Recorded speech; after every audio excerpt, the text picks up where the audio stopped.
Fielding standard এটা highest লেভেলের এবং এটা ইন্টারন্যাশনাল টপ 3টা টিমের মধ্যে একটা, আমি যেটা বিশ্বাস করি। স্লিপ ক্যাচে আমাদের প্লেয়াররা স্পেশালি স্লিপ ক্যাচিং অনেক ভালো।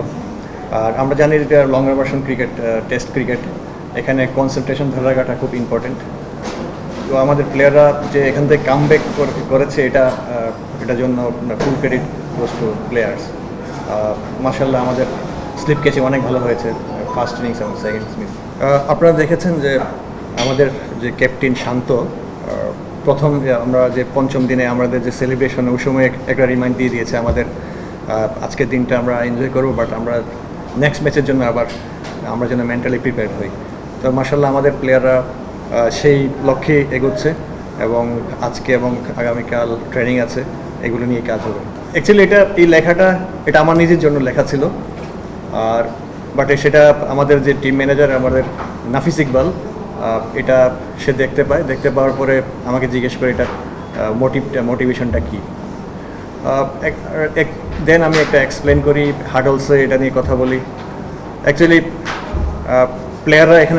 প্লেয়াররা হলো আসল আমাদের। প্লেয়ার হলো আমার যেটা ফিলোসফি, প্লেয়াররা হলো সূর্যের আলোর মতো আর কোচের একটা আয়নার মতো। যখন সূর্যের আলো যখন আয়নাতে পড়ে তখন একটা রিফ্লেক্ট হয়।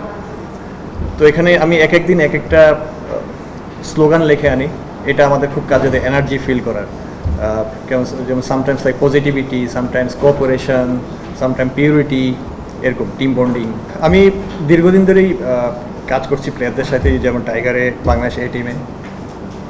আর আমার কাছে মনে হয় যে আমি এখানে আসছি প্লেয়ারদের জন্য, প্লেয়ারদেরকে হেল্প করার জন্য।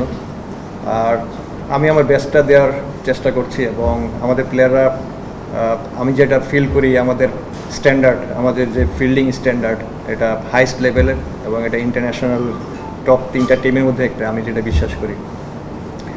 আর আমি ইনশাল্লাহ কাজ করে যাচ্ছি, সামনে কী হবে জানি না, বাট আমি বিশ্বাস করি যে যেমন আজকের দিন এটাই আমার শেষ দিন, আমি কীভাবে ভালোটা দিব না, তেমন কিছু না। কারণ আমাদের প্লেয়ারদের আমি যেটা দেখতে পেরেছি কাজ থেকে অনেক দিন ধরে, ওদের রিয়েলাইজেশন পাওয়ার খুব তুখর।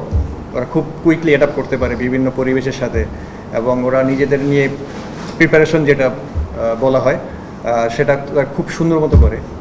আর 140-138 কিলোমিটার গতিতে এই সাদমান যে ক্যাচটি ধরেছে, এত কাছ থেকে ধরা, এবং ব্যাটসম্যান সেটা কাট শটের মধ্যে খেলেছিল, নট ইজি। বাট সাদমানের যে মাইন্ড পাওয়ার, ওর যে কনসেন্ট্রেশন পাওয়ার, সেটা হাইস্ট লেভেল। অ্যাকচুয়ালি আমাদের সব প্লেয়ারদের যে মাইন্ড পাওয়ার, যে আমাদের কনসেন্ট্রেশন পাওয়ার, সেটা আমি বলবো যে 100-এ 100। সেই কারণেই আমাদের সেকেন্ড ইনিংসও আমাদের দুর্দান্ত এনার্জি ছিল। ডে 1-এ যেমন এনার্জি ছিল, ডে 5-এ গিয়ে আমার কাছে, যেটা আমি অ্যাজ এ ফিল্ডিং কোচ আমার কাছে মনে হয়েছে 110% ছিল। আপনারা দেখতে পেয়েছেন এটা পুরস্কারটা 2টা ইনিংসে ফিল্ডিং করেছিলাম আমরা, 2টা ইনিংসে বেস্ট যারা point grade system, grade 1, grade 2, grade 3-তে যারা ফিল্ডিং ভালো করেছে, ক্যাচ ভালো ধরেছে, দুজনকে আমাদের যে নাজমুল শান্ত এবং লিটন দাসকে পুরস্কৃত করা হয়েছিল। এই পুরস্কারটা আসলে আমরা সব কাজের পিছনে একটা আনন্দ খুঁজি, সব কাজের পিছনে আমরা ইন্সপিরেশন খুঁজি, রিওয়ার্ড খুঁজি। তো এটা আমার কাছে মনে হয় একটা গুড মেসেজ ফর অল, যে আমরা সব কাজের শেষে দিন আমরা স্বীকৃতি দিই, এটা অনেক এনার্জি লাভ করা যায়। মানুষের জীবনে উন্নতির কোনো শেষ নেই, প্রতিদিনই আমরা শিখি, প্রতিদিনই আমরা উন্নতি করি। আমার কাছে মনে হয় আমাদের প্লেয়ারদের যে ডেডিকেশন, ফিল্ডিংয়ের প্রতি যে ওদের একটা ভালোবাসা, ওদের যে উৎসাহ, তো এটা জাস্ট 1% যদি আমরা অ্যাড করি, এতেই হবে। আমাদের প্লেয়াররা অনেক ভালো, আমাদের প্লেয়াররা অনেক অ্যাথলেটিক, এবং ওরা ফিজিক্যালি অনেক ফিট। আমি বলবো যে উন্নতি তো শেষ নেই, ইনশাল্লাহ ভবিষ্যতে আরও ভালো হবে।